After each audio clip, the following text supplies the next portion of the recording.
তো হুজুর ফেসবুকে না আসা শুরু করলো কবে? রোজার মধ্যে ৮৭ রাত যেখানে মানুষ নামাজ পড়ে, আগে নামাজ পড়াইতাম, অথচ সেই রাতে আমি হিন্দুদের বাড়িতে ছিলাম বিয়ের একটা প্রোগ্রামে। পূজার যে অনুষ্ঠানগুলো সেখানে মানে নাচ গান করার জন্য আমাকে যাওয়া লাগতো, যেটা মন থেকে আমার আসতো না, কিন্তু আমাকে চাহিদার জন্য যাওয়া লাগতো। পেটের দায় যাইতেই হবে। ভাইয়া, এই যে ধরেন আপনি মসজিদের ইমাম হিসেবে কাজ করেছেন, মসজিদ কমিটিতে এখনো আছেন, এবং আবার আপনি অনেক বেশি ফানি এবং অনেক বেশি নাচ গানের ভিডিও করতে হচ্ছে, কনফ্লিক্ট করে কি নিজের মনের কাছে? ঈদের আগের দিন আমি বাড়িতে যাই, রিজেকের জন্য কত কিছু করতে হয়েছে। ওই যে আমি কিন্তু ওই যে নামাজ কালাম, কিন্তু তারপর থেকে মেসে আসার পর থেকে টুকটাক করে কমতে কমতে কমতে কমতে কিন্তু কমে যায়। মানে এতটা প্রেশারের ভিতরে ছিলাম তখন, অনিচ্ছাকৃত হলেও কমে যায়। হ্যাঁ, ইনকামের নিশা এতটা ছিল আর এতটা কাজের পেরা। এখন আমার এই রুমমেট গুলো বলে যে তখন আমরা ঘুমাইছি আর এখন তুই ঘুমাস। এখন আলহামদুলিল্লাহ আমার ইনকাম হচ্ছে। তো প্রথম যেদিন দেখলাম তোমায় আমার দুই চোখে, জানি না তো ধরলো আমায় একই অসুখে। বাহ দিন যায় রাত যায় তোমার কথাই ভাবি, তোমার জন্য হলাম আমি বিরহেরই কবি। বাহ বাহ বাহ বাহ। দেখেন ভাই, মসজিদের ইমাম যিনি মানুষকে জামাতে নামাজ পড়াচ্ছেন, মানে রেগুলার মসজিদ কমিটির অংশ, সেই মানুষটাকে যখন টিকটকে নাচ গান করতে দেখি মনের মধ্যে তো লাগবেই, ফেসবুকে নাচ গান করতেছেন আপনি, এবং দেখার পরে মনের মধ্যে প্রশ্ন জাগলো যে কেন সবুজ খান, কেন খান সাহেব, ঘটনাটা কি বলেন তো? মানে আমার আমার আমার অঙ্ক মেলে নেই। আচ্ছা, ব্যাপারটা হচ্ছে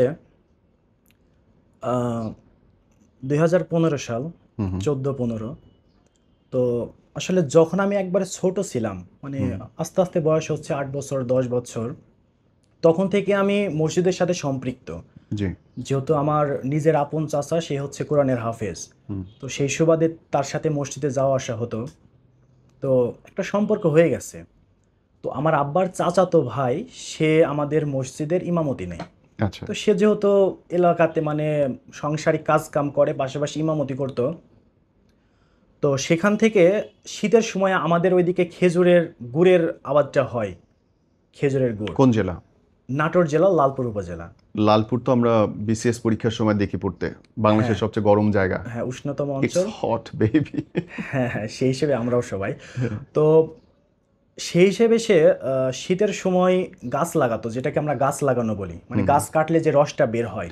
ও, এটাকে গাছ লাগানো বলে? গাছ লাগানো আমাদের আঞ্চলিক ভাষায় গাছ লাগানো বলে। জি। তো এর জন্য সে জোহরের নামাজটা পড়াইতে পারতো না। হুম তো আমি তার কাছে অনেক দিন প্রশিক্ষণ নিই, নেওয়ার পরে আমার উপরে দীর্ঘ শীতের সিজন মোটামুটি 4-5 মাসের মতো আমার উপরে দায়িত্ব ছিল শুধু জোহর পড়ানো। জি তো তার কাছ থেকে প্রশিক্ষণ নিতাম এবং টানা 4 মাসের মতো আমি শুধু জোহরের নামাজ পড়াই। হুম এরপরে তার অনুপ্রেরণায়, তার শিক্ষণীয়তায়, তার কাছ থেকে শিখে আমি মোটামুটি 5 ওয়াক্ত নামাজ পড়ানো শিখলাম। বাহ, ফজরটাও পড়াইতেন? হ্যাঁ, বাহ। এবং জোহরের সময় যেহেতু জুমার নামাজ পড়াইতে হয়, হুম এর জন্য জুমার নামাজটা আমাকে সে শিখাই দিছে। হুম এবং জনগণের সামনে কিভাবে বক্তব্য দিতে হবে, কথা বলতে হবে, জি এটাও সে আমাকে শিখাইছে। হুম ইভেন খুতবা যে পড়তে হয় আরবিতে, জি খুতবা পড়াটাও সে আমাকে শিখাইছে। এবং আমি যতটুকু কোরআন হাদিস বুঝি সম্পূর্ণ তার মাধ্যমেই। মানে আমার শিক্ষক অনেকগুলো, আমি কখনো মাদ্রাসায় যাইনি, কিন্তু আমি এই হুজুরদের কাছ থেকে, বিভিন্ন হাফেজদের কাছ থেকে যা শিখছি আলহামদুলিল্লাহ। হুম তো যখন আমি ইমামতিটা করতাম, তখন আমার বয়স কত ছিল, 15-16 বছরের আশেপাশে হয়তো ছিল। হুম তো এই 4 মাস নামাজ পড়ানোর জন্য আমাকে পারিশ্রমিক দিয়েছিল 400 টাকা। 4 মাসে 400? হ্যাঁ, সে খুশি হয়ে দিয়েছিল। বেতন মাশাআল্লাহ। না, জাস্ট খুশি হয়ে, আমি তার ভাতিজা হই। হুম তো ওইটা দিয়ে আমি একটা প্যান্ট কিনছিলাম, মনে আছে এখনো, হুম অনেকদিন ব্যবহার করছি আমি। তো এটা ছিল আমি যখন আমার এলাকাতে ছিলাম এসএসসি লেভেল পর্যন্ত, সেই ঘটনা। মানে তখন ইসলামের সাথে জড়িত, পোলাপাইনদের সাথে নামাজ কালামের ভিতরে আকৃষ্ট ছিলাম। হুম তো ঘটনা যেখান থেকে শুরু হয় 2018 সালের 8ই আগস্ট। আমি 17 সালের এসএসসি ব্যাচ, বাট 17 সালের পরে আমি ইন্টারে ভর্তি হই আমাদের এলাকারই একটা কলেজে। তো 1 বছর ইন্টারে সায়েন্স নিয়ে লেখাপড়া করার পর সেখানে আমার আর মন বসে না, ভালো লাগে না পড়তে। আমার মনের ভিতরে হচ্ছিল আমি একটু বাইরে লেখাপড়া করি। হুম আমি ছোটবেলা থেকে স্টুডেন্ট কিন্তু খুব ভালো, এবং বাবা মায়ের আদরের মানে সোনাই সোহাগা বলে না এরকম। হুম আমি কিন্তু এখন পর্যন্ত সাঁতার পারি না। যদি বলেন কেন, মানে বাবা মা এত ভালোবাসতো যে পুকুরে এখন পর্যন্ত নামতে দেয় না যদি কোনো ক্ষতি হয়ে যায়, আরে বাপ রে। এতটা। হুম তো বাচ্চা বাচ্চা কয়জন আব্বা আমার? আমি বড়, আমার ছোট ভাই ইন্টারে পড়ছে, আর ছোট বোন 7 বছর বয়স, সে মাদ্রাসাতে পড়ছে। ওকে। তো এরপরে আমি ঝিনাইদহ সরকারি পলিটেকনিকে ওখানে আবেদন করলাম, ওখানে আমার ইলেকট্রনিক্সে চান্স হয়ে গেল হুম ডিপ্লোমাতে। তো 2018 সালের 8ই আগস্ট আমি সর্বপ্রথম ঝিনাইদহে যাই। হুম এর আগ পর্যন্ত বললাম সোনাই সোহাগা, যখন যা চেয়েছি তখন তাই পাইছি, যথেষ্ট দিয়েছে। যেহেতু আমার আব্বা একজন দিনমজুর, মাটি কাজ করে, জমি জমা আছে, সেগুলো নিয়ে দেখাশোনা করে, সাংসারিক মানুষ বলতে পারে। জি তো ঝিনাইদহ যখন যাই, আসলে বাহিরের জগৎ সম্পর্কে আমার ধারণা খুবই কম ছিল। হুম আমার বাসা থেকে আমার উপজেলা লালপুর মাত্র 7 কিলোমিটার। আমি হুম তখন ভালোভাবে চিনতাম না, হুম কখনো একা আসি নাই, তো বের হতে দিত না। জাস্ট আমার বাড়ি থেকে স্কুল, স্কুল থেকে প্রাইভেট, মসজিদ, মাদ্রাসা, মানে মাদ্রাসা না, মসজিদ, এই পর্যন্ত সীমাবদ্ধ ছিল আমার জীবন। হুম আর আমার ছোট চাচা যিনি হাফেজ, তিনি তো কোনো বাজে ছেলের সাথে মিশতে দিত না, কোনো বাজে কোনো কাজ করতে দিত না। ইভেন আমি হচ্ছে একবার মনে আছে, হ্যাপি নিউ ইয়ারের সময় পোলাপাইনদের সাথে বড় মাইক নিয়ে আসছিলাম পিকনিক করার জন্য রাতে। হুম তো আমার সেই চাচা অনেক বকাবকি করছিল এবং এক পর্যায়ে মাইক ভাঙার মতো অবস্থা, কিন্তু আমার যে চাচা মানে 3 নম্বর, তো সে আমাকে আবার সাপোর্ট দিছিল, ছেলে পেলে মানুষ একটু করছে করে, এত বাধালে হয় নাকি। হুম তো ছোটবেলা থেকেই কোনো বাজে পোলাপাইনদের সাথে মিশতে দিত না। হুম আমাদের এলাকার একটা কথা না বললেই না, আসলে এটা বদনামি। কি কেমন বদনাম? যে আমাদের এলাকার পোলাপাইন খুব অন্যায় পথের ভিতরে চলে গেছে সবাই, শুধু টাকার নেশায়। কিরকম আপনারা হয়তো ইমো হ্যাক শব্দটা শুনছেন। হুম আপনি যদি এখনও গুগলে সার্চ করেন যে লালপুর অথবা নাটোর লালপুর, সর্বপ্রথম যে নিউজটা আসবে সেটা হচ্ছে ইমো হ্যাক। মানে প্রবাসীদের ইমো হ্যাক করে লক্ষ লক্ষ কোটি কোটি টাকা আত্মসাৎ করে। মানে কি বাংলাদেশি যারা প্রবাসে গিয়েছে, কেমনে এরা হচ্ছে মানে নিজেদেরকে পরিচয় দেয় সে একজন মহিলা মানুষ, হ্যাঁ মহিলাদের আইডি খুলে হ্যাঁ সেটা ওদেরকে ফ্রেন্ড রিকোয়েস্ট দেয় এবং ওরা নিজেদের প্রয়োজন মেটানোর জন্য এদেরকে, মানে এরা তো পুরুষ, আসলে মহিলাদের ভয়েস নকল করে। হ্যাঁ অনেকেই পারে, সেটা প্রতিভা আছে। হ্যাঁ তো তারা এইটা করে ওদের কাছ থেকে বিভিন্ন অর্থ আগে নিত, তারপরে তাদের ইমো, এখন বর্তমানে হোয়াটসঅ্যাপ, মানে যেই সোশ্যাল প্ল্যাটফর্মগুলো যোগাযোগ করা যায় সেগুলো হ্যাক করে এবং সেখান থেকে প্রচুর পরিমাণে অর্থ তার আত্মসাৎ করে। আরে খোদা কি আমাদের শুনাইলেন এলাকাটা হচ্ছে যদি গডফাদার বলা যায় ইমো হ্যাকার, তাহলে আমাদের নাটোরের লালপুর বেস্ট। এটা বদনাম, কিন্তু তারপরে আমি বলছি কারণ আমি মানে আমি আজীব হয়ে গেলাম, আমি জীবনে এই ধরনের ঘটনা শুনি নাই কোনো গানে যেসব পোলাপাইন একটা সাইকেল কেনার যোগ্যতা রাখতো না, এখন তাদের পিছনে 2 থেকে 3টা R15, 3 থেকে 4 তলা বাড়ি, মানে এগুলো আপনারা অনেক নিউজেও দেখবেন, হয়তো দেখেন নাই, তাই আজকে অনেক বেশি অবাক হচ্ছেন। আমি আমি ইমো ব্যবহারই করি নাই কোনোদিন সারা জীবনে, তো আমার কাছে ওই সফটওয়্যারটাই কেমন ফালতু লাগে। আচ্ছা, তো তো এটা অবাক লাগছে আমার যখন দেখে। সবাই এই যে টাকা পয়সার নেশার মধ্যে আসক্ত, তখনও আমি আমার পারিবারিক কারণে কিন্তু নিজেকে সেফ রেখেছি। Okay. এখন আপনি কি মেয়েদের মতো কথা বলতে পারেন? না না, তাহলে হ্যাক করে লাভ কি আপনার? মানে হয়ে যায় অনেকে, মানে এটা তো গ্রুপ ওয়ার্ক হয়, ওকে আমি পারি নাই, কিন্তু আমার একজন বন্ধু আছে, তাকে আমি সময় দিলাম, ওকে ভাগাভাগি হয় টাকা, এই আরে ধরনের বাপরে, ঘটনাগুলো ঘটে। আল্লাহ প্রবাসীদের রক্ষা করুক। হ্যাঁ, তো যখন আমাদের এলাকাতে ফুলফিলভাবে এই ঘটনাটা, তখন হচ্ছে আমি তো স্কুলে যাইতাম, হেঁটে যাইতাম। হুম আমাদের তো মাটির বাড়ি ছিল প্রথমে। হুম তো আব্বাকে যখন বলতাম যে একটা সাইকেল তো দরকার, হুম আমাদের এখান থেকে স্কুল 3-4 কিলোমিটার দূরে, হাঁটা আসা তো কষ্ট, তা আব্বা বলতো সাইকেল রাখার জায়গা নাই, সাইকেল যে কিনে দেবো, সাইকেল তো রাখার জায়গা নেই, একটা রুম। আসলে একটা সাইকেল রাখার জন্য কতটুকু জায়গা লাগে? জায়গা ছিল কিন্তু অর্থ ছিল না। আমারও সাইকেল কিনে দেয়নি এসছে পর্যন্ত, আমারও টাকা ছিল না ভাই।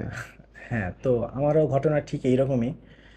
তো 18 সালে যখন আমি ঝিনাইদহ ভর্তি হলাম, সেখানে যাওয়ার পর আসলে ম্যাচে প্রতি মাসে 3 থেকে 4 হাজারের মতো খরচ, সেটা আমার পরিবারের জন্য মোটামুটি টাফ ছিল। হুম তো কি হচ্ছিল, প্রথমে আমি স্টুডেন্ট আসলে ভালো ছিলাম, আমার এসএসসিতে জিপিএ 4.95 সায়েন্স থেকে। তো লেখাপড়ার প্রতি অনেক চাহিদা ছিল। আমি আমার ঝিনাইদহ যাওয়ার পরে আমি সিআর ক্যাপ্টেন ছিলাম প্রথম সেমিস্টারে, বাহ লেখাপড়ার তুখর চাহিদা। তো এ থেকে পরিবার থেকেও দিল, যত কষ্টই হোক লেখাপড়াটা করতে হবে। তো লেখাপড়া চলছিল, খুবই ভালো চলছিল, এবং লেখাপড়ার মাধ্যম এটা ছিল যে আমাদের কিছু অংশ জমি ছিল।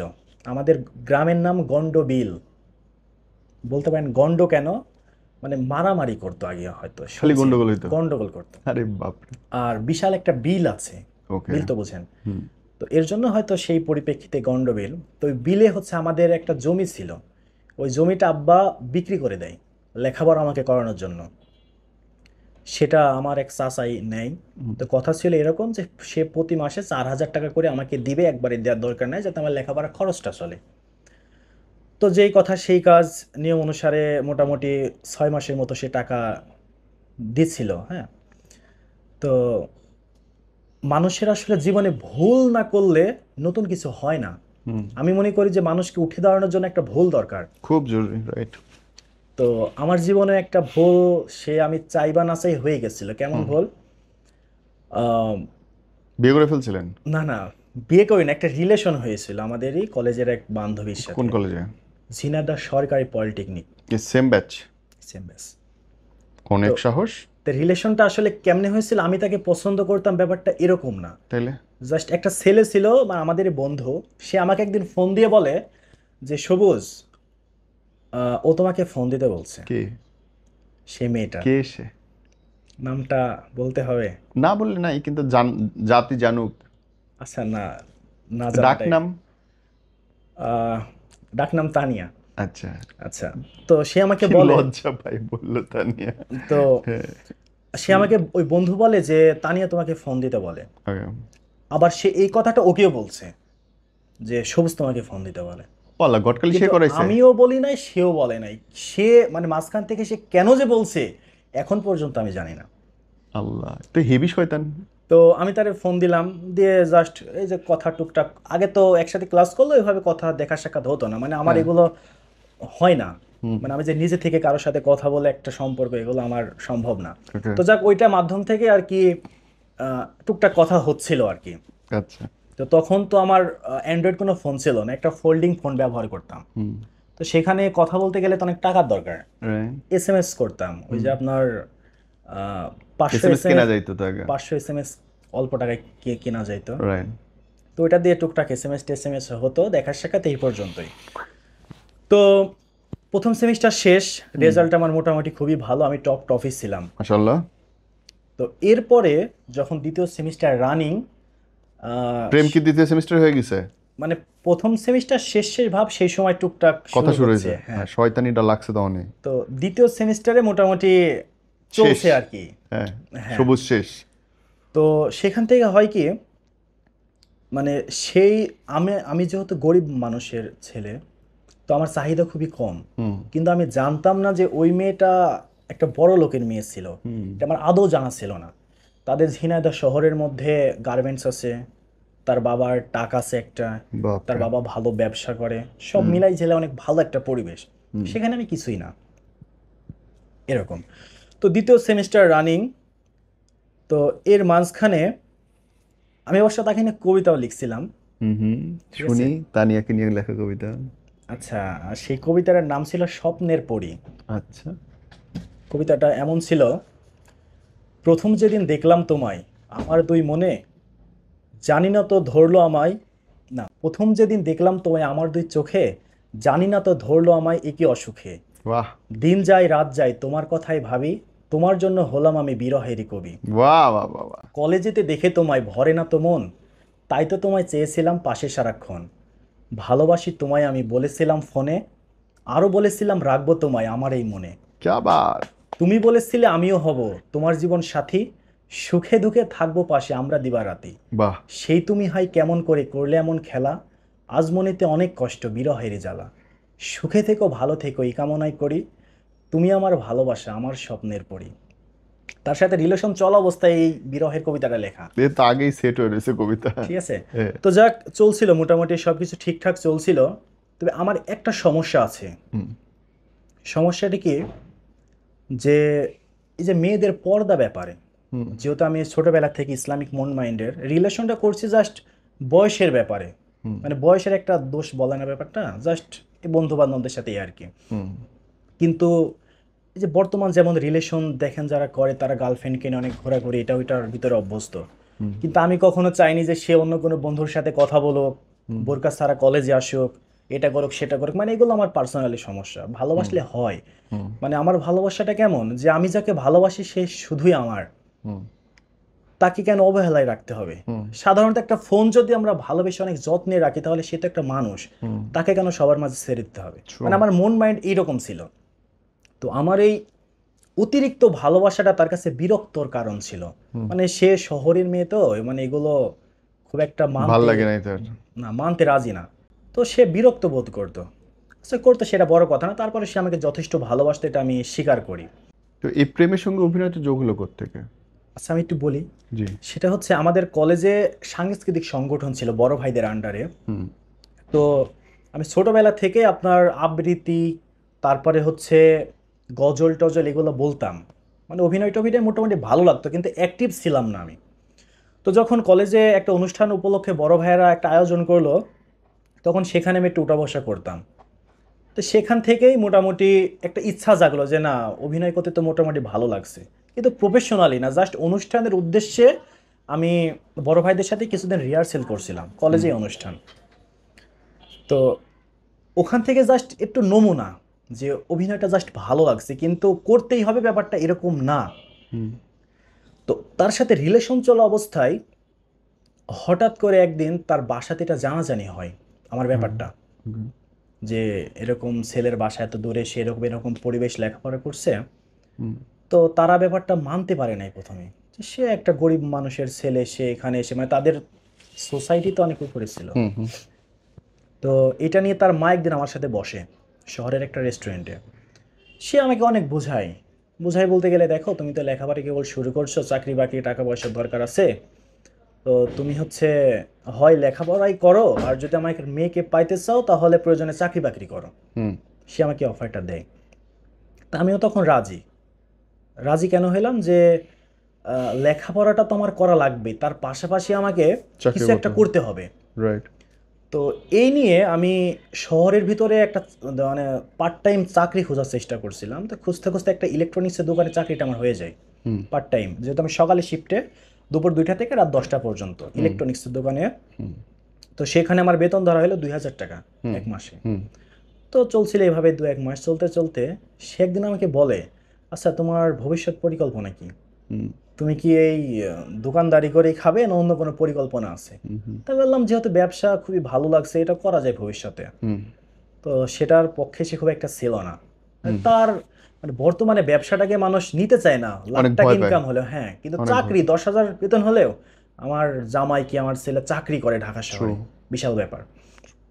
তো এইভাবে যখন চলছিল কিছুদিন, চলতে চলতে ওর বড় ভাই ছিল, ওর বড় ভাইয়ের কান পর্যন্ত যখন ব্যাপারটা যায়, হুম তখন সে ব্যাপারটা নিতে পারে না, ছোট বোন। মানে বড় ভাইয়ের কানে যায় যে প্রেমের ব্যাপারটা তখন, হ্যাঁ। হ্যাঁ ওকে হ্যাঁ। তো অনাকাঙ্ক্ষিত একটা ঘটনা ঘটে, হঠাৎ একদিন রাতে সে কিছু পোলাপাইন নিয়ে আমার মেসে চলে আসে। আচ্ছা। ঠিক আছে, মেসে আসে। আসার পরে আমাকে রুম থেকে বের করে আনে। আনার পরে সবাই তো হতভম্ব, যে আসলে ব্যাপারটা কি। আমিও তো তার বড় ভাইকে চিনি না, কি হইতেছে? কি হচ্ছে। তো এরপরে যখন সে আমাকে ওখান থেকে মোটরসাইকেল উঠাই ম্যাচ থেকে অলরেডি নিয়ে যাই টার্মিনালের পাশে আমার ম্যাচ, ওখানে নিয়ে যাই এবং বিভিন্ন হুমকি ধামকি দিতে থাকে, হুম যে তোর এত সাহস, তুই ওখান থেকে সেখানে প্রেম করছিস, তোর প্রেমের স্বাদ মিটাই দেবো। হুম হ্যাঁ, বিভিন্ন কথাবার্তা। জি। তো যাই হোক, ওখানে একটা নেতা ছিল, আমার নামটা সঠিক মনে নাই। তো ওই আঙ্কেলের মাধ্যমে যাক ব্যাপারটা ওখানে সমাধান হয়, মানে আমাকে জাস্ট নিয়ে যায়, কিন্তু ক্ষতি করে না। কোনো ক্ষতি করে নাই। Very good. তো সেখান থেকে আমাকে বলা হয় যে আর কোনোদিন যেন কথাবার্তা না হয়, হুম এই পর্যন্ত, যদি হয় তাহলে সমস্যা ভবিষ্যতে হবে। তো সেখান থেকে আমাদের যোগাযোগ অফ হয়ে যায়। হুম ইভেন তার লেখাপড়া বাদ হয়ে যায়, তখন আমাদের পরীক্ষা চলছিল। ইস। তার লেখাপড়া বাদ হয়ে যায়, আহ, আমারও লেখাপড়া বাদ হয়ে যায়। আপনার কেন? মানে যখন এই ঘটনাটা ঘটে, তখন আমি যার মাধ্যমে ঝিনাইদহ ভর্তি হই, আমারই এক ফ্রেন্ড। হুম তো সে ওই যে যেই চাচা হচ্ছে আমার টাকা খরচ দিত হুম জমি নেওয়ার জন্য, সে চাচার কান পর্যন্ত কথাটা দিয়ে দেয়। এটা করতেছে। হ্যাঁ। হুম তখন সেই চাচা যায় রেগে, যে তোকে পাঠাইছি লেখাপড়া করার জন্য, অথচ তুই এইসব করছিস। হুম পরে এটা নিয়ে সে টাকা দিয়ে বন্ধ করে দেয়। আমার ফ্যামিলি থেকেও দেওয়া সম্ভব না, আমার ফ্যামিলি পর্যন্ত ঘটনাটা সবাই জানে। হুম আর বাড়ি থেকে মা বলে, যা হয়েছে হয়েছে, লেখাপড়ার দরকার নেই বাপ, তুই বাড়িতে আয়। ওকে। কিন্তু আমার কথা, যে আসছি যখন, আমি তো কিছু না করে বাড়িতে যাতে কিভাবে যাই। Very good. তো আমার এক বন্ধু ছিল ঢাকা নবীনগরে, কিছুদিনের সম্পর্ক। সাবানবী বাবু, হ্যাঁ। হ্যাঁ। তো তার কাছে আমি ফোন দিলাম হুম যে বন্ধু এরকম তো ব্যাপার, আমার তো কি করবো? লেখাপড়া অলরেডি বন্ধ হয়ে যাচ্ছে, আমার থাকা সম্ভব না, তো আমি তো ঢাকাতে যাইতে যাচ্ছি, যদি একটা চাকরির ব্যবস্থা করা যায়, আমি তো কখনো ঢাকাতে আসিনি এর আগে। হুম তো সে বললো যে, সমস্যা নেই, আমার এখানে বাসা, আপুর বাসাতে আমি থাকি, তুমি আসো, আসার পরে যে কয়দিন ইচ্ছা 1 মাস 2 মাস তুমি থাকো, হুম চাকরি বাকরি খোঁজা যাবে, সমস্যা নেই, যেহেতু এসএসসি পাস হয়, অনেক চাকরি হয়। তো ম্যাথস আমি সাইডে দিলাম, পরীক্ষা আমার রানিং, হুম পরীক্ষা দিয়ে এসে ম্যাথস আমি ছেড়ে টেরে 2-3 দিন, মানে 3 দিন পরে আরেকটা পরীক্ষা আছে, এই মুহূর্তে আমি লেখাপড়া ছেড়ে ম্যাথসটা একদম ছেড়ে দিলাম, হুম দিয়ে সবার কাছ থেকে বিদায় নিয়ে ঢাকাতে চলে আসলাম, নবীনের সাভার। তো আসার পরে বন্ধুর ওখানে একদিন না থাকতেই সে বলে যে, বন্ধু আমার তো আপু আসবে, আহ, তোমার তো এখানে থাকা হবে না। তখন তো আমার মানে আকাশ মাথায় ভেঙে পড়ছে, আমি জবরদস্ত ঢাকাতে কই? কিছু চিনি না। হুম সে বলল যে 2-1 মাস থাকলে কোনো সমস্যা নেই, অথচ একদিন পরে বলছে আপু আসবে, এখানে তো থাকা হবে না, চলো তোমার হুম জন্য বাসা দেখি। পরে বাসা যাহা, দিবে, ভাড়া দিবে কেমনে? সেটা তো সে জানে না, আমিও জানি না কিভাবে দিব, ওকে। আমার কাছে তো কোনো টাকা নেই, সীমিত টাকা নিয়ে আমি আসছি। তো এরপরে হইলো কি, জাহাঙ্গীরনগর বিশ্ববিদ্যালয়ের আশপাশে বাসা টাসা খুঁজে কোনো বাসা মিলে না। পরে আমি সঠিক নাম জানি না, এখনও আমি ঢাকা শহর খুব একটা ভালো চিনি না। তো লাস্ট একটা টিনের বাসা পাওয়া গেল, ছবি আমার কাছে এখনো আছে। তো 2টা রুম, ওই পাশে যারা রিক্সা চালায় তারা থাকে, আর এই পাশে ছোট্ট একটা রুম, কিচ্ছু নাই, জাস্ট ফ্লোর, হুম পাকা করা ফ্লোর, টিন টিন ফাটাফুটি, গন্ধ বের হয়, এরকম একটা পরিবেশ। তো আমি সেই রুমের ভিতরে, আমাকে ব্যবস্থা করে দেওয়া হলো 2 দিনের দিন। ইস, আমার মনে পড়ে গেল ভাই, আমি একটা তো মেসে থাকতাম ভূতের গলি এরকম। তো আমি যখন রাতে সেখানে শুয়েছিলাম, খুব খারাপ লাগছিল যে এত সুন্দর একটা জীবন ছিল, হঠাৎ আজকে আমি এই জায়গায়। আর রাতে খাওয়া দাওয়া তো আসলে হয় না হুম এরকম একটা পরিবেশে থাকার পর। তো রাত যখন চলছিল, ওই যে পাশে যারা রিক্সা চালায় রাতে রুমে আসে, তারা সিগারেট খাচ্ছে, ওই তাস খেলতেছে, শব্দ, মানে আমি তো এই পরিবেশ থেকে কখনো বড় হয়নি, সিগারেটের গন্ধ এখন পর্যন্ত আমি সহ্য করতে পারি না। বাহ। তো সেই রাতটা আমার কাছে খুবই ভয়ঙ্কর একটা রাত গেছে, মানে সারা রাত কান্না করতে করতে গেছে যে আসলে আমি কোথায় কই এসে আসলাম? পড়লাম। হুম সে বন্ধু যার কাছে আসলাম, সেও আমাকে একদিন পর ছাইড়ে দিল, হুম অথচ তার কাছে আমার 1 থেকে 2 মাস থাকার কথা ছিল। হুম তো সকালবেলা উঠে আমি মাকে ফোন দিলাম, শুধু আমি যে লেখাপড়া ছেড়ে যে ঢাকাতে আসছি, হুম এটা আমার মা ছাড়া কেউ জানতো না তখন, ওকে। কারণ আমি আমার মার সাথে খুব ফ্রি, হুম যা হয় সব কিছুই বলি। হুম হুম তো মা বললো যে তাহলে দরকার নাই, তুমি হচ্ছে বাড়িতে চলে আসো। হুম তো আমি বললাম যে এইভাবে এত ব্যর্থতা নিয়ে বাড়িতে তো আমি যাবো না, হুম হয় এখানেই থাকতে হবে, নাহলে আমাকে ঝিনাইদহ আবার ব্যাক করতে হবে। হুম হুম তো ওই যে আমার বন্ধু যে আমার মানে চাচাকে জানাইছিল হুম ঘটনাটা, হুম তাকে আমি ফোন দিলাম যে এরম এরম ব্যাপার, আমি তো থাকতে পারছি না, হুম। কষ্ট হচ্ছে। তো বলছে তাহলে তুই আবার এখানেই ব্যাক কর। নিজে বের করার রাজনীতি করে আবার তার কাছে হেল্প চাওয়া। হ্যাঁ, মানে আমি নিরুপায় ছিলাম তো, ওকে ওকে। মানে আমি যে আমার কষ্টের কথাগুলো বলবো, মানুষ নাই তো, যার হুম যার উপরে ভরসা করে আসা, সেও 2 দিন পর মানে হাল ছেড়ে এক দিছে। রাত পরে হাল ছেড়ে দিছে, হ্যাঁ। হ্যাঁ। তো যাক, সর্বশেষ আবার 2 দিন পর আবার ঝিনাইদহ ব্যাক। হুম তো সেই ম্যাচেই আবার উঠলাম, হুম ওঠার পরে পরের দিন আবার ওকে পরীক্ষাতে জয়েন করলাম। আর ওকে। তার তো লেখাপড়া অলরেডি বাদ হয়ে গেছে, পরীক্ষা তাকে দিতে দেয়নি, মানে তো হুম। সেমিস্টার লস, এবং পরীক্ষা, তার কি বিয়ে হয়ে গেছে ততদিনে? না ততদিনে বিয়ে হয়নি। আচ্ছা, আপনার সাথে কি বিয়ে হয়েছে পরে? আর না, আচ্ছা, আপনিও পান নাই? পাইনি। আচ্ছা। তো তারপরে হচ্ছে পরীক্ষা ওখান থেকে দিলাম, হুম দিয়ে আহ, ও আমাকে হচ্ছে অন্য একটা ম্যাচে উঠাই দিল, মানে ওই ম্যাচ তো ছেড়ে চলে আসছে আগেরটা। হুম। তো ওই ম্যাচের আবার গ্রাউন্ড ফ্লোর, ওখানে থাকা আমার পক্ষে একদমই অসম্ভব, মানে গ্রাউন্ড একাকিত্ব ফ্লোর হয়ে মানে তো গেছি মানে। মশা, হ্যাঁ, গন্ধ, আর পানি। রুমে আমি ছাড়া কেউ নাই, অন্ধকার টন্ধকার, একদম বিচ্ছির একটা পরিবেশ, হুম হুম মানে কোথায় ছিলাম কোথায় আসলাম এমন একটা ব্যাপার হয়ে গেছে। হুম তো ওখানে পরীক্ষা শেষ করলাম, করার পরে যে বন্ধু আমার সাথে এসছে, হুম একে আমি ফোন দিলাম যে এরম এরম ব্যাপার, তো বলছে পরীক্ষা শেষ, তাহলে বাসাতে চলে আই। হুম বাসাতে গেলাম, সব কিছু ঠিকঠাক, কিন্তু এই ম্যাচ তো আমার পছন্দ না, হুম যে ম্যাচে আমি আছি। তো এরপরে কি হলো, আগে যেই ম্যাচে ছিলাম, হুম হুম। ওই ম্যাচের যে ম্যানেজার ছিল, সে আবার আমার ক্লাসমেট।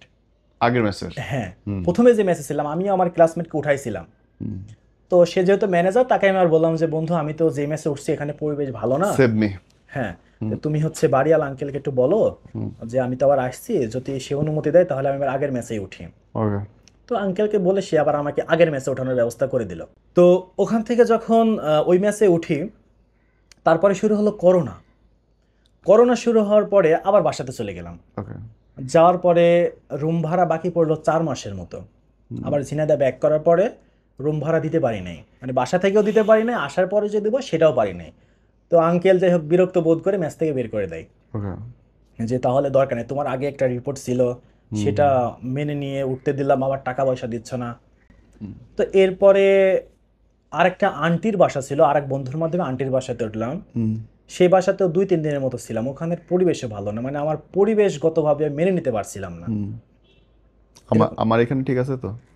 না, এটা আলহামদুলিল্লাহ খুব সুন্দর। ওকে। হ্যাঁ। তো সেখান থেকে আমার আরেকটা বন্ধু সে ফেসবুকে স্ট্যাটাস দেয় তার একটা বিল্ডিংয়ের সিট ফাঁকা আছে, তার একটা ফ্লোরের একটা ইউনিট নিয়ে থাকে। তো সেইটা আমার খুব পছন্দ হয় এবং সেখানে আমার বাদবাকি সময়টুকু আমি পার করি। তো এইবার আসি খরচটা আমি কিভাবে চালাবো। খরচ তো আমার কাছে চালানো নেই। তো ঝিনাইদহের কৌতুক অভিনেতা মুজিবুর রহমান, মুজিব ভাই, হ্যাঁ, হ্যাঁ বিখ্যাত মুজিব ভাই। মুজিবুর, তো ওনার সাথে অভিনয় করে হাসানুর রহমান পল্টু। হুম। তো ওদের কৌতুক দেখতাম আমি। তো কৌতুকের নিজ দিয়ে ওদের নাম্বার যেত, তো নাম্বারে ফোন দিয়ে তার সাথে যোগাযোগ করে সরাসরি দেখা করলাম। তো সে আমাকে মোটামুটি তার সাথে থাকার একটা সুযোগ দিল, ঠিক আছে তুমি আমার সাথে থাকো। পেটে ব্যথা?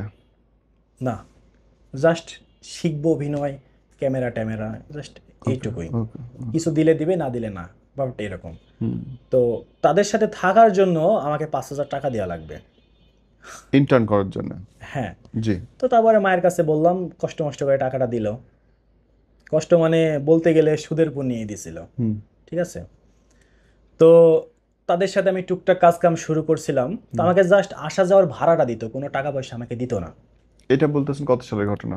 এটা হচ্ছে 2021 সালের ঘটনা, 20-21 সালের ঘটনা। তো জাস্ট টাকাটা দিত, টাকাটা মানে গাড়ি ভাড়ার টাকা দিত, আর আলাদা কোনো টাকা পয়সা দিত না। কত টাকা লাগতো আসা যাওয়ার খরচ এভরিডে? দেখা যাচ্ছে শুটিং অনুপাতে, যেটা দূরে হলে 100 টাকা দিত, কাছে হলে 50 টাকা দিত, এই পর্যন্তই। বুঝতে পারছি। তো আস্তে আস্তে আমি ভাইকে বললাম যে ভাই আমি তো হচ্ছে এইভাবে তো হচ্ছে না, ম্যাচ খরচ চালানো কষ্ট, তো আপনি আমাকে একটা কাজের ব্যবস্থা করে দেন। বলে কি কাজ? বলছি আপনি একটু ক্যামেরা ট্যামেরা চালানো যদি শিখাইতেন, আর আমি টুকটাক এডিট করতে পারি, মানে প্রাথমিক ধারণাটা আমার ছিল। প্রাথমিক আপনার আসলে করতে, আপনার তো অ্যান্ড্রয়েডও নেই। অ্যান্ড্রয়েড নাই, কিন্তু হচ্ছে আমি আপনার ছোট যখন বাড়িতে ছিলাম তখন আমার একটা বন্ধু ছিল, তার একটা অ্যান্ড্রয়েড ফোন ছিল, ওইটা দিয়ে আমরা ভিডিও টিডিও দেখতাম টুকটাক, মানে হালকা পাতলা ধারণা, যেটা ক্যাপকাট ট্যাকপাট মানে ফিল্মর এগুলো বুঝতামই না, জাস্ট কোনো রকম জোড়া লাগানোটা বুঝতাম, হ্যাঁ, যে একটার সাথে একটা কিভাবে ফার্স্টে সবাই তাই করে, আগে জোড়া লাগান শেখে। জোড়া লাগানোটা পারতাম। তো তারপরে যে স্টুডিওতে কাজ হতো সেখানে আমাকে সে ভাইটা দিয়ে দিল, সেখানে কাজ শুরু করলাম। কাজ তো বুঝতাম না, আমাকে হচ্ছে সকাল থেকে দুপুর পর্যন্ত কলেজ, তারপর থেকে 10টা-11টা পর্যন্ত সময় দিতাম, 50 টাকা করে আমাকে দিত। তো সেটা নিয়ে শুরু করলাম, জাস্ট খালি কাটতাম, ভিডিওটা কেটে কেটে জোড়া লাগাইতাম, মিউজিক টিউজিক গুলো ভাই করতো। তো তো হুজুর ফেসবুকে না আসা শুরু করলো কবে? হ্যাঁ, তো এই যে আমার যখন ম্যাচ চালানোটা আমার সমস্যা হচ্ছিল, তখন আমি অভিনয়ের ভিতরে চলে আসলাম পল্টু ভাইয়ের মাধ্যমে, মুজিবরের টিমে চলে আসলাম। আমার তো উপায় নাই, আমি যখন কাজ ঠিক করছিলাম ইলেকট্রনিক্সের দোকানে, সেটা তো অলরেডি বাদ হয়ে গেছে। তারপরে এর মাঝখানে ওয়ারিং এর কাজ শুরু করছিলাম আমার এক বন্ধুর সাথেই, মানে সে হচ্ছে এই কাজটা করতো। ওয়ারিং বলতে গেলে আপনার ওই যে বিল্ডিং এর ভিতরে তার মার ঢোকানোর, হ্যাঁ এই কাজগুলো করতাম। ওখানে আমাকে 70 টাকা দিত পার ডে। হ্যাঁ, ওখানে কিছুদিন করছিলাম, তো ওটাতে তো হতো না। তো এরপরে শুধু টাকার চাহিদার জন্য আমি অভিনয়ের মধ্যে চলে আসি। কিরকম? মানে ম্যাচ চালানো লাগবে, মানে তখন হচ্ছে ভাইরে বললেন, যে মুজিবুর ভাইরে বললেন আপনি টিভি নেন? হ্যাঁ, মানে পল্টুর মাধ্যমে। ওকে ওকে। তো তারপরে ওই যে অভিনয় করে তো আমাকে টাকা দিচ্ছে না, অভিনয় তো আমার হবে না, তাহলে আমাকে টাকা ইনকাম করার জন্য এডিট অথবা ক্যামেরাতে আসা লাগবে। তখন স্টুডিওতে আমাকে বসাই দিল, তার সাথে সাথে থাকতাম, বিয়ে বাড়ি ভিডিও, হিন্দু বাড়ি, মুসলমানের বিয়েটি, এগুলো টুকটাক শিখাই টিখাই দিত আর কি। আমি অ্যাসিস্ট্যান্ট হিসেবে যাইতাম যখন, মানে বিয়ে অ্যাসিস্ট্যান্ট। হ্যাঁ, ওকে। তখন আমাকে যখন অ্যাসিস্ট্যান্ট হিসেবে যাইতাম তখন পার ডে আমাকে 100 টাকা করে দিত। বাপরে। ঠিক আছে, কিন্তু প্রতিদিন তো আর হয় না, মাসে দেখা যাচ্ছে 10টা 15টা এরকম হয়। তো এইভাবে আস্তে আস্তে যখন কাজটা আমি শিখি, তখন 50 থেকে 70, 70 থেকে 100 এরকম পার ডে আমার একটা পারিশ্রমিক আসা শুরু হয়। তো ম্যাচ লাইফে ম্যানেজারে যারা ম্যাচে থাকছে তারা এটা বোঝে যে বড় ভাইয়েরা খুব সতর্কতার সাথে এবং হুমকি ধামকির সাথে রাখে। ম্যাচের টাকা সময় মতো না দিতে পারলে বলে আজ তোমার মিল অফ হয়ে যাবে, মানে খাওয়া দাওয়া বন্ধ হয়ে যাবে। যখন সবাই টাকা দিতে পারে অথচ আমি পারি না, আমাকে যখন সবার সামনে বলে তুমি টাকা দিচ্ছ না, তোমার কিন্তু মিল অফ হয়ে যাবে, মানে এটার সাথে কষ্ট মনে হয় আর কিছু নাই। কারণ লজ্জার ব্যাপার তো। লজ্জার যে সবাই খাবে অথচ আমার খাওয়া অফ, সবার সামনে বলছে। কিন্তু এখানে আমার পরিবার অক্ষম, তারা কিভাবে দিবে? আবার তারও তো ফল্ট না, না। তারও তো মেস চালাইতে হবে, সবার টাকা দিয়ে তার রান্না। আর এখন পর্যন্ত যদি জিজ্ঞাসা করেন যে আপনার ফেভারিট খাবার কি, আমি বলবো সিঙ্গারা। আমি সকালে মিল কখনোই খাইতাম না। দুপুরবেলা আমার মেস থেকে কলেজে যেতে 5 টাকা ভাড়া লাগতো, আসতে 5 টাকা। আমি যাইতাম হেঁটে, আসতাম হেঁটে, ওই 10 টাকা দিয়ে দুপুরে একটা সিঙ্গারা খাইতাম। আমার খুবই পছন্দের খাবার এখন পর্যন্ত সিঙ্গারা, আমি দেখলেই খাই। যদিও এখন সেই হিসেবে খাই না, তবে খাই, ভালো লাগে, একটা সম্পর্ক হয়ে গেছে। শুধু রাতের মিলটা খাইতাম, সম্পর্ক হয়ে গেছে। ঠিক আছে, যাতে টাকাটা কম লাগে। বা এই লাইফ আমি দেখছি, এই জন্য আমি রিলেট করতে পারছি, চোখ বন্ধ করে আমি দেখতে পাচ্ছি আমার জীবনের গল্প। বলেন, তো তারপর বলেন। এরপরে যখন এইভাবে টুকটাকভাবে চলছিল, আলহামদুলিল্লাহ সব কিছু ঠিকঠাকই চলছিল। তো এই যে এইভাবে আস্তে আস্তে আমি অভিনয়ের ভিতরে, এডিটের ভিতরে আসি। তো তখন আমি একটা পেজ খুলছিলাম 2021 সালে। তো কি ভিডিও করবো, আমার সাথে তো কেউ নাই। আবার মজিবর ভাইকে দিয়ে যদি আমি ভিডিও করাই, তার পার ডে একটা পারিশ্রমিক আছে, যেটা আমার পক্ষে 1 বছরে জোগাড় করা সম্ভব না। তো এরপর আমি একটা সেকেন্ড হ্যান্ড মোবাইল কিনলাম 4,000 না 4,500 টাকা দিয়ে। ওইটা দিয়ে আমি হচ্ছে গ্রিন স্ক্রিনে একটা ভিডিও করি। সেই ভিডিওটা আমার হচ্ছে 15 মিলিয়ন ভিউ হয়, গ্রিন স্ক্রিনের ভিডিওটা। ও তার আগে আমি যে পেজটা খুলছিলাম, পরিমণির কথা না বললেই না, সে আমার একটা টার্নিং পয়েন্ট ছিল পেজের জন্য। পরিমণিকে একবার গ্রেপ্তার করা হয়েছিল না? Right right. তো ওইটা নিয়ে আমি একটা ফোন আলাপ তৈরি করছিলাম, ওইটা সেই সময় 13 মিলিয়ন ভিউ হয়েছিল। ওইটা দিয়ে আমার পেজ মোটামুটি 10 থেকে 15,000 ফলোয়ার গেইন হয়েছিল। মানে ফোন আলাপ, মানে তাকে আমি প্রশ্ন করছি যে পরিমণি কি অবস্থা, কেমন আছো? ও বলে যে বাসার বাইরে কারা যেন আসছে। হ্যাঁ, মানে এইভাবে একটা এডিট করছিলাম, ভিডিও ফোন কল। তো সেখান থেকে ফলোয়ার 10-15 হাজার। তারপর টুকটাক ওই যে ওই ফোনটা দিয়ে গ্রিন স্ক্রিনে ভিডিও করা শুরু করি, একা একাই। ক্যামেরাম্যান নাই, কেউ নাই, আমি একা একাই করি। তখন কোনো ট্রেনিং পাওয়া হয় নাই? না, সম্পূর্ণ একা একাই শাবাশ, হ্যাঁ। করি। ইভেন তারপরে যখন দেখলাম যে না, একটাতে 15 মিলিয়ন ভিউ ক্রস করছে, তখন আমার ফলোয়ার প্রায় 33,000-এর উপরে। ইনকাম পাতি কিছু বুঝতাম না। তো এরপর একটা ফোন কিনলাম, ফোনটা এখনো আমার কাছে আছে, এই যে এই ফোনটা এখনো চলছে। হ্যাঁ, যদি দেখাই, আসলে দেখানো ঠিক হবে কিনা জানি না, তবে এটা আমার ভালোবাসা স্মৃতি। এটা যদি কেউ 1 কোটি টাকা বলে তো আমি বিক্রি করবো না। এটা কিন্তু ব্যবহার করার মানে একদম অনুপযোগী হয়ে গেছে, ব্যবহার করি, এটা আমার ভালোবাসা। তো এরপরে আমি টুকটাক আমার এই ফোনটা দিয়ে ভিডিও করতাম, এই ভিভোটা দিয়ে। তো করতে করতে এক পর্যায়ে ফলোয়ার হয়, কিন্তু ইনকাম শুরু আমার হয় না। 1 লাখ ফলোয়ার পার হয়ে যায়। আর এর মাঝখানে আলহামদুলিল্লাহ ওই যে এডিট শিখলাম, ক্যামেরাম্যান শিখলাম, বিয়ে টিয়ে দিয়ে মোটামুটি ম্যাচ খরচটা আমার চলে যায়। তো টাকার সমস্যা তখন খুব একটা ছিল না। ওইদিকে সম্পর্ক তো তখনই শেষ। ওই যে তারপরে এরপরে আমি এসবের মধ্যে আর যাই নাই। ওনার সাথে দেখা সাক্ষাৎ তো নাই? না, সে তখন অন্য কলেজে ভর্তি হয়েছে, এটা আমি খবর পাইলাম। আচ্ছা। যোগাযোগ সম্পূর্ণ অফ, সবকিছু শেষ। ও তানিয়া, তুমি কোথায়? তো মজার ঘটনা হচ্ছে, আমি ওখানে থাকা অবস্থাতে একদিন শুনি যে তার বিয়ে হয়ে গেছে, এবং বিয়ে হয়েছে তার এলাকার একজনের সাথে, এবং সে তার সাথে পালাই গেছে। তাহলে তোমার সাথে প্রেম আর একজনের সাথে আমি পালাই? যাই না আসলে এটা কি ছিল। হইলো?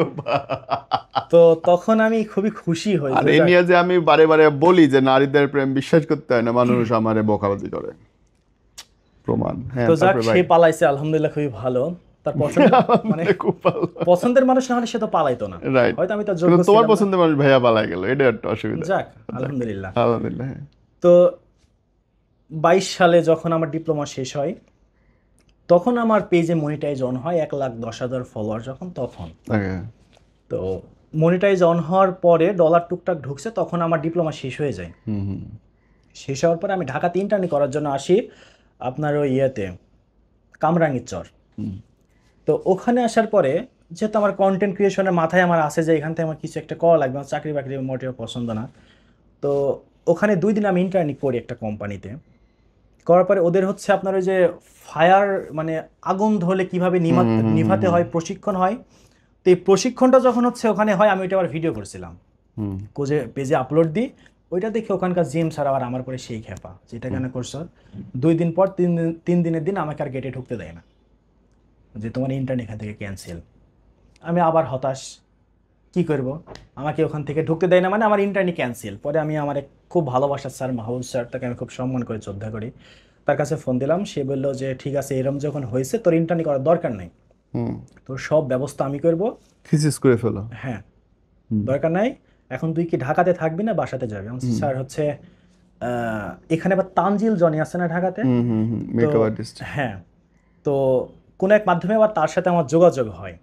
আমি তার ওখানে একদিন ঘুরতে গেছিলাম, তো বললাম স্যার ওখানে তো আমি একদিন গেছিলাম, তো আমি একটু এই লাইনে দেখি না কেন কি হয়, ঢাকাতে একটু ঘোরাফেরা করে, অনেকেই তো দেখি যে সিনেমা টিনেমাতে ঘুরতে ঘুরতে নায়ক হয়ে গেছে না, ব্যাপার স্যাপার আছে না। তো ওই যে আমি কিন্তু ওই যে নামাজ কালাম কিন্তু তারপর থেকে মেসে আসার পর থেকে টুকটাক করে কমতে কমতে কমতে কমতে কিন্তু কমে যায়, মানে এতটা প্রেশারের ভিতরে ছিলাম তখন। অনিচ্ছাকৃত হলেও কমে যায়। হ্যাঁ, ইনকামের নেশা এতটা ছিল আর এতটা কাজের প্যারা। আমার মেসের পোলাপাইন সারা রাত জেগে থাকতো, সারাদিন ঘুমাইতো, বিকেলে কলেজে যাইতো, তারপরে এসে ঘুম। আর আমি সবুজ সকাল 6টায় ঘুম থেকে উঠে, তখন কলেজে আর যাওয়া হতো না, তখন কাজে যাইতাম, রাত 11টা 12টায় আসতাম। যখন হিন্দু বাড়িতে বিয়েতে যাইতাম তখন 2 দিন 3 দিন মেসে আসতে পারি নাই। তো এখন আমার রুমমেটগুলো বলে, এখন বলে যে তখন আমরা ঘুমাইছি আর এখন তুই ঘুমাস। এখন আলহামদুলিল্লাহ আমার ইনকাম হচ্ছে, তো তো তখন তারা হচ্ছে ঘুমায়, তার এখন আমি ঘুমাই। এখন এটাই হয়, এখন ওদের বেতন 10,000 20,000 হয় না, অথচ আমার হয় আলহামদুলিল্লাহ। আল্লাহর মেহেরবানি। তো তারা এখন বলে, তো সেই স্যারের কথা শুনে আমি রামপুরাতে আসি। এখানে আরো বন্ধুরা ছিল, এদের মেসে এসে মোটামুটি 2-3 মাসের মতো থাকি, ঘোরাঘুরি করি, কোনো লাইন হয় না আর, ঠিক আছে, কোথাও কিছু হয় না। তো এখান থেকে তারপরে আমি আবার বাসাতে ব্যাক করি। তো বাসাতে ব্যাক করার পরে 2-3 মাস মিলে মানে আমার জন্মের পর থেকে 22,000 সর্বপ্রথম পেজের আমি পেমেন্ট পাই। আরে বাপরে, 22,000 সর্বপ্রথম। তো বাড়িতে টুকটাক এখন কি করা যায়, ডিপ্রেশনের মধ্যে আছি যে কিছু একটা করতে হবে, চাকরি করতে যাব না কি করব, মানে সংসারের বড় ছেলে হলে যা হয় আর কি। আর আমাদের সবচেয়ে বড় সমস্যা ছিল কিস্তি। কিস্তি টানা। হ্যাঁ, আমাদের আসলে কিস্তি তো গরিবের জন্য না, বড় লোকদের জন্য। চোর। আমরা কিস্তি তুলে আনে সেটা হচ্ছে খেয়ে ফেলি, তখন ওই কিস্তি দিতে আমাদের জীবন শেষ হয়ে যায়। মানে কষ্টের কথা আমার সেখানে যে আমার বাবা মা এই কিস্তি টাকার জন্য আর ঋণের জন্য যে পরিমাণ কান্নাকাটি আমি আমার চোখের সামনে দেখছি, মানে ছেলে হিসেবে এর সাথে বড় কষ্ট পৃথিবীতে আর নাই। যখন কিস্তির মাস্টার টাকা নিতে আসে তখন মা বাড়ি থেকে পালাই যায় এবং আমাদের বললো যে হচ্ছে বাড়িতে নাই, ইস, টাকা নেই। তো তো এই অবস্থায় আমার লেখাপড়া মোটামুটি ওই পর্যন্ত গেল। আমি বাড়িতে গেলাম, ফেসবুকের কাজ অত বুঝতামও না, জাস্ট টুকটাক ভিডিও করছি, 10-15 হাজার 20,000 ইনকাম হতো, এ পর্যন্তই শেষ ছিল। তো এর মাঝখানে হয় কি, ফ্যামিলিগতভাবে কিন্তু আমার বিয়ে হয়ে যায়। আমি কিন্তু বরাবরই প্রেম প্রীতি করতে হবে, রিলেশন করে বিয়ে, যদিও ভুলবশত একটা হতে গিয়ে হয়ে যেতে পারে। তো আমার ইচ্ছা ছিল যে আমি আমার বাবা মাকে কখনো কষ্ট দেব না। আর আমাদের এলাকাতে আরেকটা সমস্যা হচ্ছে, বাবা মা যেটা সবচেয়ে বড় ভয় পায় যে ছেলে পালাই গিয়ে বিয়ে করবে, মেয়ে পালাই গিয়ে বিয়ে করবে, মান সম্মান যাবে। আমার কথা, আমার জন্য বাবা মায়ের মান সম্মান যাবে, হাজারে একজনও না, পালায় বিয়ে হাজারে একজন করে। হ্যাঁ, তো এই জন্য বললাম যে তোমরা তাহলে দেখো, আমি হচ্ছে পারিবারিকভাবেই করি। তো তারাও আমার সম্পর্কে খোঁজ খবর নিয়ে রিপোর্ট নাই, কোনো খারাপ report কিছু নেই। নাই। তো তারাও দিতে সম্মতি হয় এবং বিয়েটা হয়ে যায় 2023 সালে। 23-এ। তো ঘটনা হচ্ছে, আমি আমার এই আজকের কথার মাধ্যমে দর্শককে শুধু একটা জিনিস মেসেজ দিতে চাই। মেসেজটা কি মেসেজ? যে আমার অনেক বন্ধু আছে যারা ইনকাম করে, বিয়ে শাদী করছে, কিন্তু বউয়ের কথা শুনে বাবা মাকে দেখে না। রাইট। মাসে 20,000 50,000 ইনকাম করে, অথচ 5,000 টাকা বাবা মাকে দেয় না। ট্রু। কিন্তু আমি সবুজ মাসে 2 লক্ষ ইনকাম করি, 3 লক্ষ ইনকাম করি, প্রতিদিন যে ডলারটা হয় না, প্রতিদিন আমার মাকে না বললে যেন আমার ঘুম হয় না। বাহ। এখন অনেকে আমাকে কিন্তু মানে কান পড়া দেয় যে তুমি এত টাকা ইনকাম করছো, তোমার ভবিষ্যৎ আছে না? আমার ছেলে হয়েছে 1 বছর 2 মাস বয়স, তো বউ বাচ্চা আছে, তোমার ভবিষ্যৎ আছে না? বাবা মাকে সব দিয়ে দাও। আমি এই 2-2.5 বছর ফেসবুক থেকে যা ইনকাম করছি, আমার কাছে সঞ্চয় করা আলাদাভাবে গুছানো 1 টাকাও নেই। আমাদের যা ঋণ দেনা ছিল সম্পূর্ণ ক্লিয়ার হয়েছে। ক্লিয়ার। Okay, that's nice. সম্পূর্ণ ক্লিয়ার, এবং আমি আমার টাকা দিয়ে করছি। মাশাআল্লাহ মাশাআল্লাহ। আমার বাবা মা এর জন্য গর্ব করে বলে যে এলাকার ভিতরে এমন কোনো ছেলে নাই যে নিজে ইনকাম করে বাবা মাকে দেয়া তো দূরের কথা, বলে যে আমার মাসে কত টাকা ইনকাম। আর আমি প্রতিদিনের ডলার আমার মাকে না বললে আমার রাতে ঘুম হয় না। মানে আমার মাথাতে একটাই কথা যে আমি আমার অবস্থা নিয়ে যদি আল্লাহ বাঁচাই রাখে অনেক দিন খাইতে পারবো, অথচ আমার কাছে এখন টাকা আছে, আমার পরিবার ঋণের মধ্যে আছে, তারা না খেয়ে থাকছে, এই টাকা আমার লাগবে না। তো লাগবে না, মা বাবা যদি খায় ওটা অটোমেটিকলি আল্লাহ দিয়ে দেয়। হ্যাঁ, ভাই ব্রাদারের জন্য করলে আল্লাহ পাক ওটা দিয়ে দেয়। তো আমার মেন্টালিটি এইরকম যে আমার কাছে যে টাকা আছে যতদিন আছে ততদিন আমি বাবা মাকে দিব, যখন নাই তখন তারা তো বুঝবে। ভাইয়া এই যে ধরেন আপনি মাদ্রাসা মসজিদের ইমাম হিসেবে কাজ করেছেন, মসজিদ কমিটিতে এখনো আছেন, এবং আবার আপনি অনেক বেশি ফানি এবং অনেক বেশি নাচ গানের ভিডিও করতে হচ্ছে, কনফ্লিক্ট করে কি নিজের মনের কাছে? অবশ্যই। ইভেন পল্টু ভাইদের সাথে যখন ছিলাম ঝিনাইদহে, তখন হিন্দুদের বিভিন্ন আম, পূজার যে অনুষ্ঠানগুলো সেখানে মানে নাচ গান করার জন্য আমাকে যাওয়া লাগতো, যেটা মন থেকে আমার আসতো না, কিন্তু আমাকে চাহিদার জন্য যাওয়া লাগতো। পেটের দায় যাইতেই হবে। আমি আমার ছোট বোনকে আমার জীবনের চাইতে বেশি ভালোবাসি। হুম। যখন মেসের সবাই ঈদের আগে বাড়িতে চলে যায়, তো 10-15 আগে ছুটি হতো, আমি যাইতাম না, আমি মেসে একা থাকতাম, কারণ ঈদের আগে বাড়িতে যাওয়ার জন্য আমার বোনের জন্য আমাকে জামাই নিয়ে যাওয়া লাগবে। সে আশা করে আছে বড় ভাই আসবে, কিছু না কিছু আনবে, টাকা নাই তো। আমি এমনও হয়েছে যে পোলাপাইন বাড়িতে গেছে, আমি হচ্ছে রোজার মধ্যে 87 রাত যেখানে মানুষ নামাজ পড়ে আগে নামাজ পড়াইতাম, অথচ সেই রাতে আমি হিন্দুদের বাড়িতে ছিলাম বিয়ের একটা প্রোগ্রামে। ঈদের আগের দিন আমি হচ্ছে বাড়িতে যাই, রিজিকের জন্য কত কিছু করতে হয়েছে। তো এর জন্য আমার বাবা মা আমাকে কত কষ্ট করে বড় করেছে আমি দেখছি, এর জন্য আমার সব কিছু দিয়ে দিচ্ছে। আমাকে এখন কেউ যদি বলে যে তুমি বোকা, এত টাকা পয়সা ইনকাম করো, বাবা মাকে কেন দাও, আমি বলো দরকার নাই ভাই, আমি বোকা আছি, এরকম বোকা যদি আরো 5টা হয় তাদের বাবা মা গর্ববোধ করবে, ইনশাআল্লাহ। যেরকম বোকা ছেলে দরকার। ইনশাআল্লাহ খান সাহেব। আমার হচ্ছে ফ্রেন্ডের বাবাই পরশুদিন আমার কাছে দুঃখ করছে, সে মাসে 30 থেকে 40 হাজার ইনকাম করে, অথচ আমি অসুস্থ, সে 5,000 টাকা আমাকে দেয় না, শুধু বইয়ের কথা শুনে।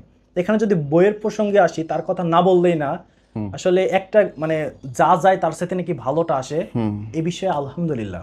অনেকেই বলে যে তুমি তো টাকা পয়সা তোমার বাবা মাকে দাও, বইয়ের সামনে দিয়ে দেখো তো দেয় কিনা। আমি আমার বউয়ের হাতে এনে টাকা দিই, সে টাকা হচ্ছে আমার বাবা মাকে দেয়। এখন পর্যন্ত কোনোদিন বলার সাহস কিংবা ইচ্ছা প্রকাশ করে না, ইচ্ছা প্রকাশ করেনি যে কেন দিচ্ছ, আমাদের ভবিষ্যৎ এবং আছে। বউরা যদি খারাপ চায় বা দিতে না চায়, শ্বশুর শাশুড়ির সাথে ঝামেলা করতে চায়, হাজবেন্ডের কিছু করার থাকে না। হ্যাঁ, তবে এই দিক দিয়ে আলহামদুলিল্লাহ তার বিরুদ্ধে আমার কোনো অভিযোগ নাই। আলহামদুলিল্লাহ। সবুজ খান সাহেব, যদি আপনার লাইফ থেকে দর্শক শেখে, কি শিখতে পারে বলেন? আমি আমার লাইফ থেকে শুধু এতটুকু শিখাতে চাই, মানে শিখার জন্য বলতে চাই, যদি কেউ নিতান্তই চাই, যে সবাই আমরা কিন্তু বাবা মার মাধ্যমেই কিন্তু বড় হই, যে এক একটা ধাপ মানে এক একটা বাবার কাঁধ, এক একটা মায়ের কিন্তু পিঠ, এটা বলা হয়। তো তাদের সাথে যেন আমরা কখনো বেইমানি না করি। আমি মনে করি টাকা পুরুষ জন্ম দেয়, এসেই যায়। এসে যায়। আমি যদি পুরুষ মানুষ হয়ে থাকি, আমি যদি সুস্থ মানুষ হয়ে থাকি, এখন একটা পঙ্গু মানুষ ইনকাম করে, so আমি তো ইনকাম করবই। টাকা So, এসেই যায়। আমার পকেট ভরা টাকা, অথচ আমার বাবা মা এখন কষ্ট করছে, এইটা আমি দেখবো, ও টাকা দিয়ে কি করবো? ও টাকা দিয়ে আমার দরকার নাই। তো আমি একটা মেসেজ দিতে চাই যে অন্তত বাবা মাকে দেখতে হবে।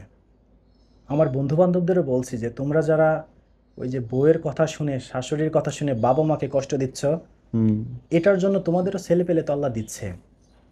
প্রকৃতির আমি একটা যা করব তাই ফেরত পাবো। হ্যাঁ, প্রকৃতির একটা নিয়ম আছে। তো প্রকৃতির নিয়ম অনুসারে হয়তো সেটা ফিডব্যাক আসতেও পারে। সো আগে বাবা মা, তাদের সুখ শান্তি দরকার আছে দেখার। আরেকটা কথা না বললেই না, গত ডিসেম্বর মাসে আমার পেজের সমস্যা হয়, পে আউটের সমস্যা হয়। তো তারপরে প্রায় 6 থেকে 7 মাস আমার ইনকাম টোটালি অফ, বন্ধ ছিল। হ্যাঁ। আমি যেহেতু কোনো সঞ্চয় করি না, মানে যা হয়েছে ঋণদানা শোধ করতে করতে। কোন মাস থেকে? গত বছরের ডিসেম্বর থেকে। কন্টেন্ট মনিটাইজ আমার একটু আগে আগে আসে, তো সেট আপ দেওয়ার পরে পে আউটে আমার সমস্যা হয়। তো এই 6 থেকে 7 মাস মানে আমার আবার সেই পিছনের জীবনটা আমার জীবনে ব্যাক করছে। তখন তো আমি একা আমার জীবন লিড করছি, আর এখন আমার পরিবারের 5-6 জন সদস্য আমার নিজের টিম নির্ভর। হ্যাঁ, তো এই সময়টা অনেক খারাপ সময় গেছে। এই সময় কারো কাছে কোনো সাহায্য পাইনি, অনেক কাছের বন্ধুগুলো দূরে চলে গেছে, যাদের প্রতি খরচ করছে তারা এখন পর্যন্ত সম্পর্ক রাখেনি। ব্রাদার, আপনি যেভাবে বলতেছেন না যে আপনার সাথে কিছু মানুষ ছিল যারা রূপ দেখে লাইছেন আপনি, এই জিনিসটা মানুষ অনেক পরে গিয়া দেখে, এবং তার কারণে জীবনে অনেক কিছু হারায় সে। আপনি আগে আগে দেখে ফেলাইছেন, আপনার জীবনটা গুছাই গেছে। ঝিনাইদে এক ভাই ছিল, খুব ভালোবাসতো আমাকে। তো যে কোনো কারণবশত তার একটু সমস্যার জন্য সে ঢাকাতে আসে। নভেম্বর আসে অনেক আগে, আমি নভেম্বরে ঢাকাতে তার সাথে দেখা করার উদ্দেশ্যে আসি। সে বলে যে সবুজ, যদি তোমার টাকা পয়সা থাকে, খুবই ভালো সম্পর্ক ঝিনাইদা, সে আমাকে সবচেয়ে বেশি ব্যাকিং দিত, সবচেয়ে ভালো বন্ধু, মানে বড় ভাই। তার বাড়িতে আমি উঠা বসা করছি, খাওয়া দাওয়া করছি, সে আমার বাড়িতে গেছে, আমার বিয়েতে পর্যন্ত সে গেছে। তো সে আমাকে হচ্ছে বললো যে তোমার যদি টাকা পয়সা থাকে ঢাকাতে, আমি তো এখানে রিক্সা চালাচ্ছি, তুমি চাইলে রিক্সা কিনে দিতে পারো, আমি তোমাকে প্রতিদিন একটা অ্যামাউন্ট দিয়ে দেবো 400 থেকে 500 টাকা। আমি নভেম্বরে ঢাকাতে আসছিলাম গত বছরে, এসে তার সাথে আগারগাঁও থাকে সে। তো আমার কাছে তখন টাকা ছিল না, মানে কিছু টাকা ছিল সেটা খরচ হয়ে গেছিলো। হুম। পরে কিস্তিও শোধ ছিল, তাই আমি ভাবলাম যে যেহেতু প্রতিদিন আমার টাকা আসছে, দিয়ে রাখি। প্রতি মাসে আসছে, আমি আবার 50,000 টাকা লোন নিলাম, আর আমার কাছে কিছু টাকা ছিল। তো সব মিলাই হচ্ছে আমি তাকে একটা রিক্সা কিনে দিই লাখখানিক টাকার মধ্যে। দেওয়ার পরে তার কথা ছিল প্রতি মাসে সে আমাকে 9,000 করে টাকা দিবে। প্রথম মাসে দেয় 6,000, দ্বিতীয় মাসে দেয় 3,000, তৃতীয় মাস থেকে আল্লাহর রহমতে এই পর্যন্ত আমার সাথে যোগাযোগ অফ, টোটালি অফ, এখন পর্যন্ত অফ। সে যে আমার ওই গাড়িটা এখন সে ব্যবহার করছে না সে বেচে খেয়ে নিছে না কি অবস্থা আমি জানি না। আমি তাকে দীর্ঘ 1 মাস ধরে ফোন দিছি, নাই। আমি ঝিনাইদহ গিয়েছিলাম তার খোঁজে, সে ঝিনাইদহ নাই। কিন্তু মাঝে মাঝে আমি দেখি সে ঢাকা থেকে স্টোরি ছাড়ে, ভিডিও ছাড়ে, কিন্তু আমার ফোন ধরে না। ভালো, মানে সে সম্পর্ক শেষ করছে, আমার এলাকার পোলাপাইনও করছে। যখন অবস্থা ভালো ছিল তখন সবাই ছিল, এই 6 মাস আমি নতুনভাবে মানুষ চিনছি আবার। আমারও দিছিল ভাই, আমার 4 মাস ছিল না, আমি দেখছি। তো যাক আলহামদুলিল্লাহ, 6 মাস পরে যখন পে আউট ঠিক হয়ে যায়, তো আবার কিছু ঋণদানা ছিল সেগুলো আল্লাহর রহমতে শেষ।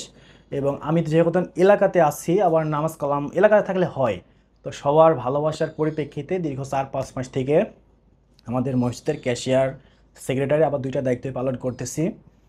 তবে এই যে আমি আমার যে পেজটাতে আমি যে ভিডিও করি, আমার মন থেকে এখন পর্যন্ত আসে না। ঝিনাইদের আকিব ইসলামিক টিভি, আকিব ভাইকে হয়তো চিনি। চিনেন। তো উনি একবার হচ্ছে একটা সার্কুলার দিয়েছিল এরকম যে তার টিমে কিছু সদস্য নেবে। তা আমি ওখানে ইন্টারভিউ দিতে গেছিলাম, যে আমার মেন্টালিটি এরকম ছিল যে আমি নাচ গান ছাইড়ে দেবো যদি ইসলামিক কন্টেন্ট বানাইতে পারি, আমি তো বুঝি এটা। তো তার টিমে থাকলে আর একটু ব্যাপারটা বুঝলাম।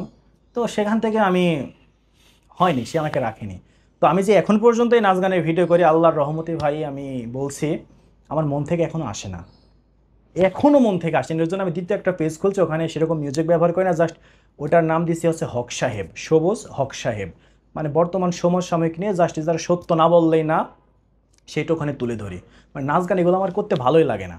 তো আমি সম্ভবত যদি আমার ওই পেজটা একটু এস্টাবলিশড হয়ে যায়, হ্যাঁ। আমি বড়টা আস্তে আস্তে বাদ দিয়ে দেবো, অথবা অন্য কোনো কন্টেন্ট সেখানে নিয়ে আসবো। ওকে খান সাহেব, থ্যাংক ইউ সো মাচ, কথা বলে ভালো লাগলো। আল্লাহ আপনার রহমত দান করুক, সুস্থতা দান করুক। আসসালামু আলাইকুম।